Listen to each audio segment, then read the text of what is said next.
Oh, my dear sister-in-law. Such a shame about the infertility. Guess the dream of a bouncing baby for William just went up in smoke, huh? Speaking of smoke, are you finished fumigating the house yet? Can't wait to get back in there and breathe easy again. I'm on my way back as we speak. The movers are already here to take everything. Movers, huh? Sounds expensive. Hope William's new job can cover it. Speaking of which, have you found your new place yet? Wouldn't want you two lovebirds to be homeless on the street. Georgina, is this really necessary? We both know things haven't been working out and I'm leaving. There's no point in these barbs. Barbs? I'm just making conversation, Diane. Besides, you can't blame me for wanting a little peace and quiet around here. Your constant presence has been, well, let's just say it hasn't been a joyride. So you used line to say those hurtful things to me? Couldn't even pick up the phone and have a decent conversation like an adult? Line was convenient. Besides, I was busy celebrating the fact that you're finally out of here. Free up the house, frees up William's paycheck for some real fun. You know, the kind you can't get with a nag like you around. I see. So it was all about convenience and fun for you, huh? Not about what was best for the family? Family? Don't be ridiculous. You haven't exactly been Miss Congeniality over the last few years. Always moping around with that long face. Honestly, you should be thanking me for giving you a little push out the door. Thank you? Thank you for making me feel unwelcome in my own home? Thank you for turning my husband against me? You know what, Georgina? The infertility issue? Turns out it's me, not William. But despite that, I've kept this house running, taking care of you and your mother, all while William changed jobs 5 times. And this is the thank you I get?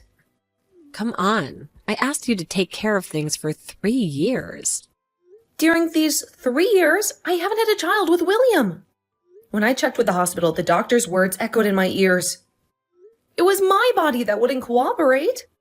However, haven't I always taken care of my husband's family, including you, Georgina? I cooked, cleaned, and even helped manage your mother's finances? Why do I have to apologize for something beyond my control? Diane, that sounds ridiculous. Don't think you're the only one who's worried about this family. Don't think you're significant just because you do some household chores. Because my mother and I were reluctant to accept you.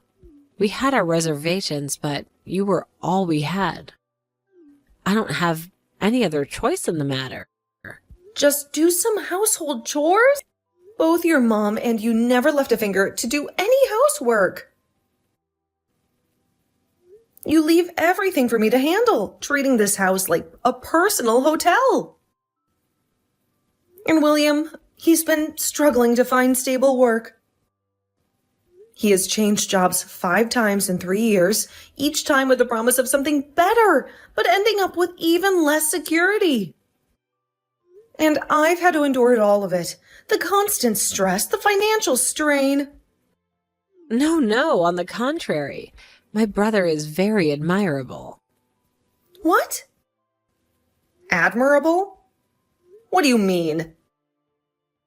Because he's changed jobs 5 times in 3 years and can still find another job. It shows his adaptability, his resilience. If it were normal, he would have been unemployed for a long time. But William, he's a fighter. That's very wonderful, wouldn't you agree? I don't understand what you are excited about. Also, from the 3rd time onwards, those weren't full-time positions, Georgina. He was no longer hired as an official employee, only as a part-time worker or a freighter. Not to mention, many places don't hire part-time employees consistently. It's true that he can be called unemployed, right? That means there is no place that hires him as a stable employee anymore. No, my brother's not unemployed. This house? The big car? It wasn't easy for my older brother who worked hard and borrowed money from the bank to buy them. But that's not something you could just do with a normal part-time job, seriously.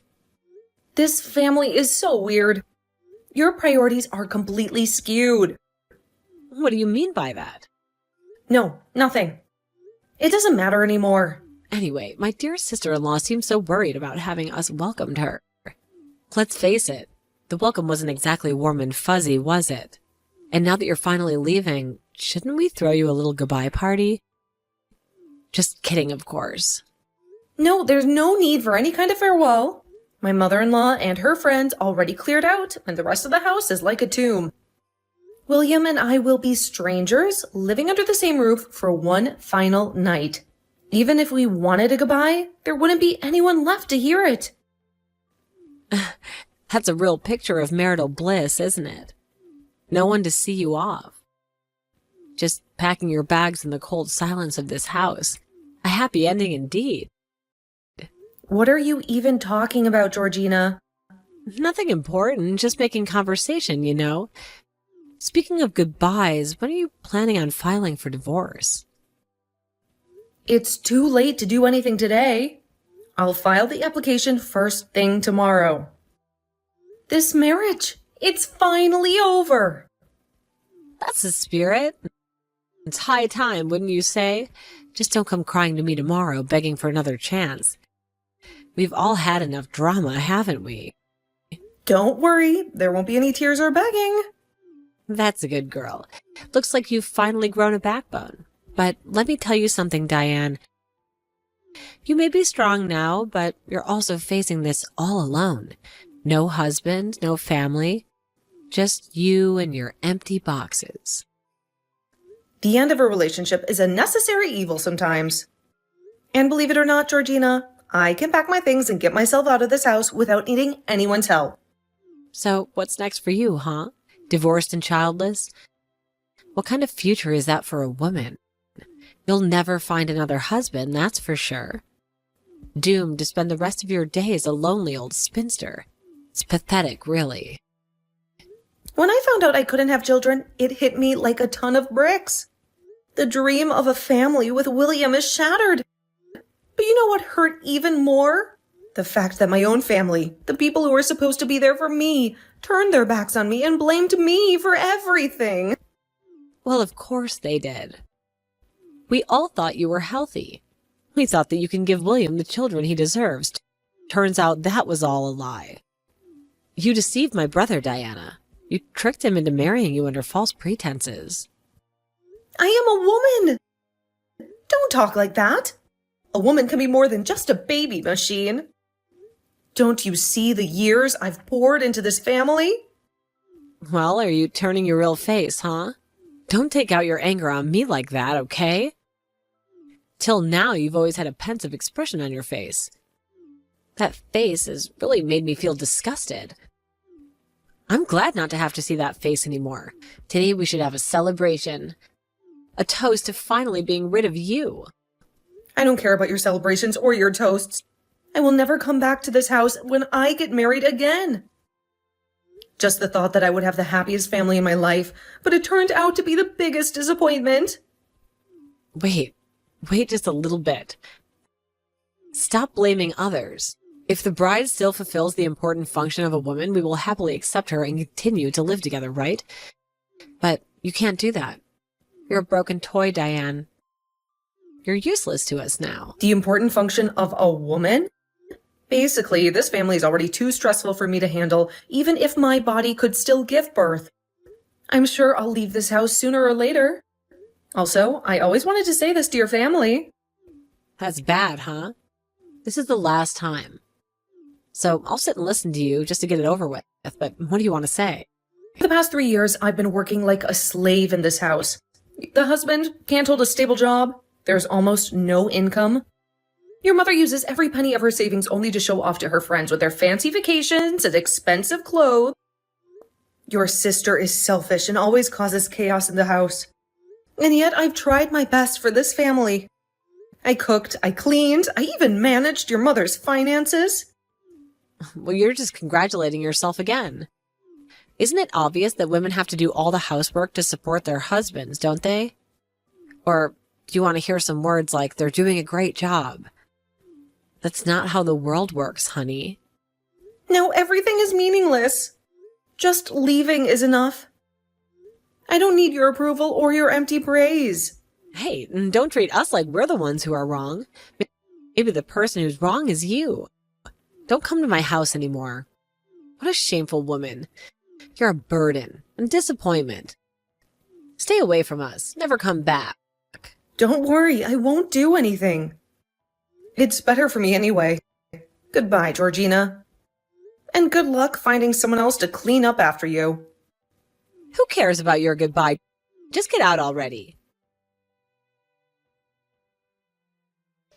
Sister-in-law, hurry and listen to the phone. Sister-in-law, pick up the phone now. Huh? What's wrong? Stop being annoying like that. How dare you sell our house and car without saying anything? Just because you were kicked out of the house, you're doing too much up there. Houses and cars are all taken away. You must be responsible for that, stealing like a common criminal. Well, I don't know anything about selling a house and car, but it must be because of that whole mess, right? Wouldn't you agree? Don't pretend like that. That's unbelievable. You wouldn't dare. Return the house and car immediately, or I'll call the police. Do you understand? Anyway, how could I sell someone else's stuff? I'm just selling my own things. Calm down, Georgina. What do you mean, own your things? The house is in William's name. The car is registered to my mother. Don't try and play dumb with me. In other words, it's not what you think. Our property wasn't sold illegally, but rather it originally belonged to your sweet, naive sister-in-law. Surprised, aren't you? The car and home are yours now. What nonsense are you talking about? There's no way. Why do you think that's impossible? Because I never worked a real job according to you? Because I took care of your entire household while you sat around like a king? Because you didn't have a job in the traditional sense. How could someone who doesn't work afford to buy a house or a car? So stop this ridiculous act. Who said I don't have a job? I may not have fit into your narrow definition of work, but I worked nonetheless. You had a job? Didn't you just do housework? You couldn't even give birth to a baby anymore, so what good are you? That's right. Though I cannot give birth, that doesn't define my worth. And the belief that having children is women's work is definitely wrong. We are all people, so you should understand, right? How would you feel if someone said something similar about your own capabilities, huh? I'm completely different. Don't be jealous because you can't do the same thing, sister-in-law. Oh, I'm sorry, my ex-sister-in-law. I don't want to be called your sister-in-law anymore, Georgina. And for your information, I have worked not only as a housewife, but also as a full-fledged legal secretary at a prestigious firm. At night, after everyone got to bed, slaving away so you could all live comfortably. Everyone went to bed. Don't talk nonsense because my brother works a super freighter. He's out at sea for months at a time making a ton of money. Super freighter? So what is the difference with a normal freighter? Don't tell me you actually believe that nonsense, Georgina. William hasn't held a stable job for a year. Listen, super freighters are the ones who can make huge amounts of money, more than normal little ones. How can a freighter earn more reasonable money? Huh? Freighter? You mean a freighter, right, Georgina? Super freighter? Sounds like something out of a cartoon. My brother is definitely admirable. Oh, his salary is also very high. $10,000 per hour. $10,000 per hour? Don't make me laugh, Georgina. That's more than most CEOs make in a year. Joke. Anyway, my brother was a superb fighter. A financial whiz, I mean. And he supports our family all the time. Always bringing home the big bucks. Unfortunately, the only fighting William seems to do is with keeping a job. His salary is only $30 per hour, and that's when he actually shows up for work. Huh? $30 an hour? There must be some kind of mistake. He must be some kind of super minimum wage earner or something. In addition to his questionable work ethic, William often made mistakes, so his working hours were reduced and his monthly salary was only around $700.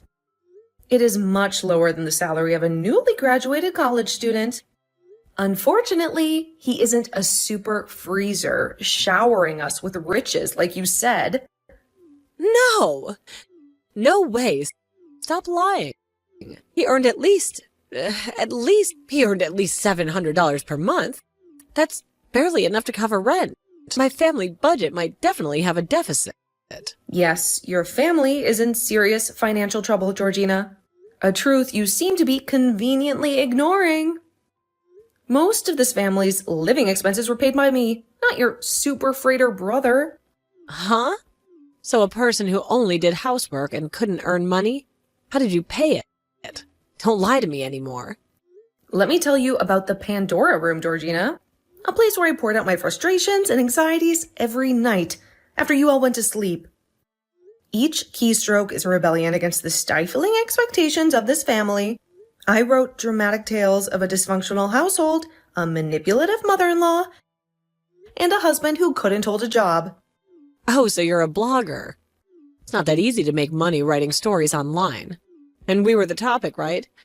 Sounds like you were airing out our dirty laundry for the whole world to see. Let's just say the stories resonated with a lot of people, Georgina. Thousands followed the trials and tribulations of the unnamed family. And of course, none of it was flattering. Did you write that my sister-in-law is beautiful? There must have been some positive, right? Don't flatter yourself, Georgina. The focus was on the dysfunction, the constant financial strain, the lies you all told yourselves. And guess what? People loved it. Huh? The more I wrote, the more popular the blog became. And with that popularity came sponsorships, advertising deals, a steady stream of income, an income that far surpassed anything William could ever dream of bringing home. I can't understand. Why could my brother marry this weird person? Weird? Oh, really? Without me, Georgina, this family would have been living in a cardboard box months ago. Your mother's extravagant spending habits would have finally caught up to you. Bankruptcy, Georgina, that's where you were headed. Bankruptcy? What are you talking about? You're just a high school student, so maybe you haven't noticed. But your family's finances are a house of cards. That house, that car, all bought with the money I made from my blog. The groceries you ate, the electricity you used, most of it came from my pocket. Don't say that. It sounds ridiculous. But a house was sold and a car was taken away. Is that true? Why are you saying, is it true? Yes, it is true. Your mother has a credit card bill due next month that she can't possibly pay. William only brought home around $600 this month. And besides... Oh, that's right. I have to pay the university entrance fee next month. This is all a disaster. Can't believe it's come to this. Oh, that's right, little girl. Whenever I was still a member of that family, I would take responsibility for paying you. Then you kicked me out of the house and called me a barren woman, a useless appendage. Now, I'm not a member of that goddamn family anymore, so I don't have to pay anymore, right? That can't be true. I studied hard to get into the university. I dreamt of going to college, getting a good job, making something of myself. If I can't get in, I'll have to work with just a high school diploma. That can't happen to me. I still want to be a college student. Maybe you can't. Even if you start working now, you won't be able to accumulate that amount of money in such a short time. You'll have to throw away your dreams of higher education and join the workforce right after graduating from high school. Imagine that, Georgina, working a dead-end job just like your brother. I don't want that. Oh, sister-in-law, we used to be family, for crying out loud. I'm not asking you to just give me the money, just slap me some. A loan, that's it. I'll make sure to pay you back every single penny. If those words are trustworthy, I will give anyone a chance, regardless of whether they're family or not. Honesty and integrity are paramount. Wouldn't you agree? Really? Please believe me. I'll definitely pay you back. I swear on everything I hold dear. Is that okay with you? Can you answer my question honestly, Georgina? Okay, what's that? You said you would return the money. So when and how? Be specific, Georgina. Huh? When will I return it? And how? When will you return it? And how?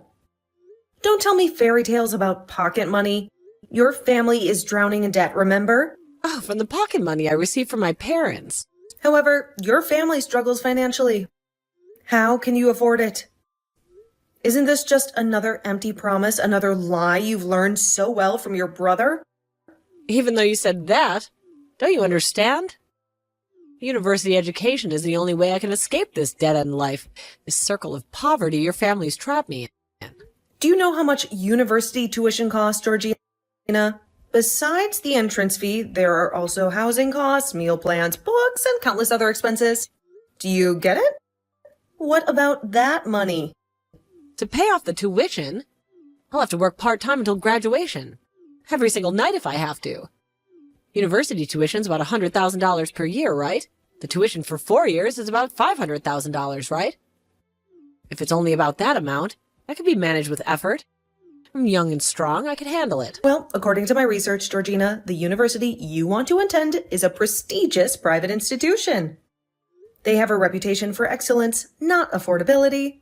I don't want to lend you any money, and quite frankly, your plan sounds like nothing more than a naive fantasy. Huh? I already said I'd pay you back, so I put my last hope in you. Why? Because you're the only one who understands. Don't you remember all those times you complained about my family's spending habits? We were on the same team once, weren't we? I said I'd give it back properly, every single cent, with interest. Listen, Georgina, university admission fees are separate from tuition costs. Your university admission fee is $300,000, and the annual tuition fee is a staggering $500,000. The total cost until graduation is a whopping $6,300,000. Oh, don't tell me you don't even know your own admission and tuition fees.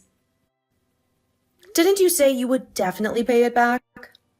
Besides what we just discussed, there will be costs for textbooks, living expenses, transportation, and who knows what else. Isn't that all the money that you can earn from a part-time job, flipping burgers or stocking shelves?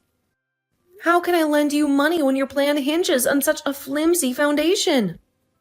If you get it, go and find a company that hires high school graduates with zero experience and a mountain of debt. Why is it so expensive? My wonderful university life gone just like that. Damn it, sister-in-law. I'll make enough money to pay for my university tuition. Hey, let's go back home. Even though this house is no longer ours, maybe there's something we can figure out together. Yeah, right. No way. What should I do now? I can't come back to that house, not with everything I've revealed. My family is about to be in debt, and seeing their struggles would just make me feel even worse. I want to say thank you for divorcing me, Georgina. In a twisted way, it forced me to become independent and find my own way. Damn it. If I knew this was going to happen, I wouldn't have kicked you out. It's too late to regret now, Georgina. Work and learn how to cope with the life on your own. Maybe after 10 years, weathering the storms life throws at you, you will become a better person. It's unlikely, but there's still a chance. Now, if you'll excuse me, I have a plane to catch. There's a new city waiting for me, one filled with opportunity and freedom from the likes of you and your family. Goodbye, Georgina. After that, Georgina's family lost their house, lost their car, and had no money to pay for any hotel. Shame hung heavy in the air as they shuffled out of their once comfortable home, the weight of their empty pockets mirroring the emptiness in their heart. Looks like that family has been begging in the park for a while. One day, Georgina approached a well-dressed woman. But her pleas for help were met with a disdainful glare. "We work for our money, young woman," the woman sniffed, clutching her purse tighter. Georgina looked for a part-time job after graduating from high school, her resume filled with nothing but empty promises. She can't recruit anywhere due to their insolent and disrespectful attitude. On the other hand, I became a famous blogger thanks to that family. my scathing social commentary resonating with millions. I built a loyal following, my online persona a stark contrast to the quiet housewife I once was. After all, I will prioritize myself and enjoy my life on my own terms. No longer would I be defined by a family that never valued me. The future stretched before me, brimming with possibility, and I embraced it with open arms.